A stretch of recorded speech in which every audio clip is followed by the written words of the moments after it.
Hello, my name is Petra. And I'm Marie, and we're here to talk about Levar Jones.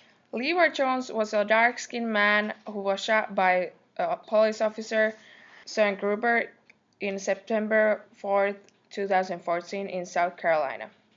He was pulled over by seatbelt violation. Then what happened, Marie?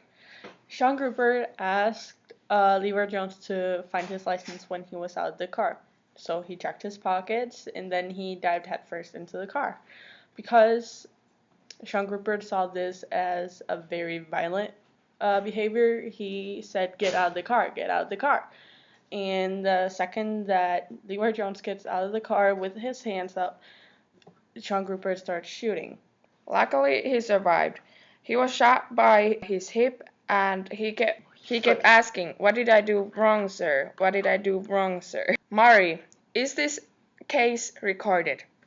Actually, look, and very luckily, this was all recorded on the dash cam of the car. So we can now see what happened. In that video, we actually hear Sean Gruber talking to his supervisor later, explaining the events of the shooting. But his explanation of what happened was very different from what actually did happen.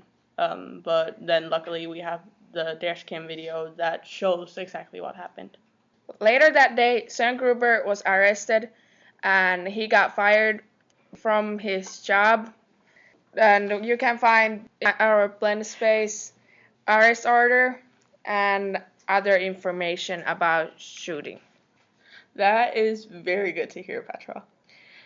This is a very lucky case because he survived. You don't hear about that a lot.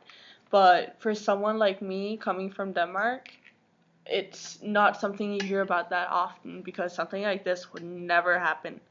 There has been cases, if you look back 15 years, but not last couple of years.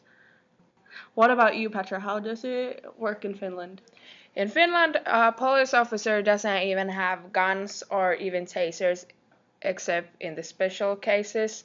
But police officers doesn't carry guns, so we don't have these kind of situation that police officer shoots civilians. The same for Denmark. We don't carry guns. Like, sure, we go hunting, but that's all back in our home. We're not allowed to carry that around. And cops, they don't have the guns on them either. If when they're called, they think that they might need it, they bring a dog, they bring tasers, and a safe where they have guns in.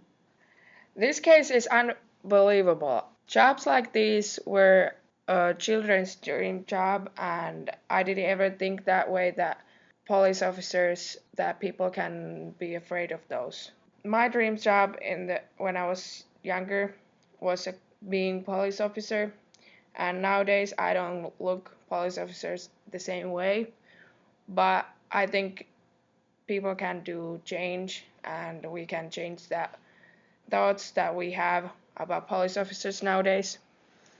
There is also good cops, but we just don't hear those cases that much, but we just hear those bad stories and bad cases. Yeah, you lose the respect towards cops. Like, they're supposed to keep you safe, and now they're acting like they're scared, which they probably are. But when you think of a cop, you think of this fearless person that you're hoping will be the one saving you. But then you hear about cases like these, and you no longer think of a cop like that. But as Petra said, of course, there are good cops still, and they contribute a lot to our society. Well, this is all the time we've got left. You can find more information in the videos and articles on our Blend Space. Thank you for listening.